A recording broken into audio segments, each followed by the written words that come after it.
गुरुर्ब्रह्मा गुरुर्विष्णु गुरुर्देवो महेश्वर गुरुर्साक्षात् परम ब्रह्म तस्मै श्री गुरुवे नमः।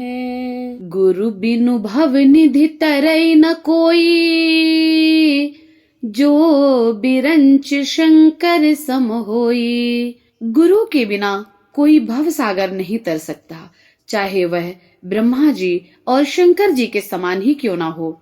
मानस भी प्रमाण दे रही है। अब तो हमें विश्वास करना होगा कि गुरु सब कुछ होता है। गुरु से ही भगवान पाया जा सकता है, गुरु से ही भव निधि तरा जा सकता है। और गुरु पूर्णिमा को हम व्यास पूर्णिमा के नाम से भी जानते हैं। सभी साधक भक्तों को गुरु पूर्णिमा की हार्दिक बधाई, शुभकामनाएं।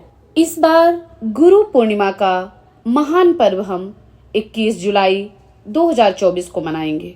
यह पर्व हमारे गुरु को समर्पित होता है। यह विशेष दिन है जब हम थोड़ा सा करके बहुत कुछ प्राप्त कर सकते हैं। गुरु कौन है? गुरु जो हमारा मार्ग प्रशस्त करते हैं, उन्हीं को तो गुरु कहते हैं। जो हमें अंधकार से प्रकाश की ओर ले जाते हैं, वही तो गुरु हैं। उन्हीं को तो हम गुरु कहते हैं। जीवन में सच्चे अर्थों में उन्हें ही गुरु कहा जा सकता है। जो भटके हुए को मार्ग दिखा सकते हैं, उन्हें ही गुरु कहा जाता है। इसलिए गुरु को भगवान से ऊपर कहा है हमारे ग्रंथों ने, हमारे संतों ने, हमारे शास्त्रों ने। इस नाते सबसे पहले गुरु तो हमारे माता पिता हैं, जो हमें राह दिखाते हैं, हमारी बेसिक नीड्स के विषय में हमें अवगत कराते हैं। और फिर नंबर आता है हमारे शिक्षक का, जो हमारे अज्ञान का भंजन करते हैं। और फिर दीक्षा गुरु, जो हमें दीक्षा देते हैं, जिससे हमारे शुभ कार्य सिद्ध होते हैं और हमें पुण्य प्रदान करते हैं। ऐसा भी कहा जाता है, बिना दीक्षा के सूर्य भगवान को जो जल चढ़ाते हैं, वह पुण्य स्वीकार नहीं होता। इसीलिए मनुष्य को दीक्षा अवश्य लेनी चाहिए और अपने गुरु की सेवा पूरे श्रद्धा, विश्वास, तन, मन, धन से करनी चाहिए। संतों का तो यही कहना है। और संत लोग कहते हैं, गुरु गोबिंदो खड़े काके लागो पाए, बलिहारी गुरु आपनो गोविंदियो बताए। गुरु को गोविंद से श्रेष्ठ कहा गया है। भगवान कहते हैं कि गुरु सबसे श्रेष्ठ होते हैं।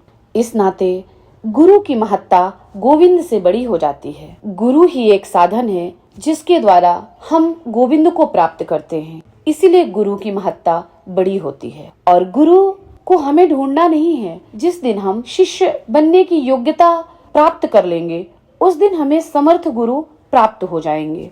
इसलिए हम शिष्य हों, यह आवश्यक है। गुरु तो गोविंद हमें मिला ही देते हैं। जैसे हमें हमारे गुरुदेव हमें मिल गए, वैसे ही आप सभी को गुरु मिल जाएंगे। आप सब शिष्य बनने की ओर चलें, ना कि गुरुदेव को ढूंढें। और जिस दिन हमें गुरु प्राप्त हो जाते हैं, अर्थात गुरु मिल जाते हैं, तो उस दिन हमारा जीवन जीवंत हो उठता है, हमारा जीवन सार्थक हो जाता है। जीवन का हम लाभ प्राप्त कर लेते हैं। गुरु की सन्निधता में इतनी कृपा होती है, इतनी करुणा होती है कि वो गोविंद से मिला ही देते हैं। इसलिए इस गुरु पूर्णिमा में सबको अपने गुरु की पूर्ण रूप से जैसे भी हो दर्शन करें, सेवा करें, उनसे आशीर्वाद प्राप्त करें। और यह गुरु पूर्णिमा हम सभी के लिए शुभकारी हो, ऐसी शुभकामना है मेरी। ओम हरि ओम।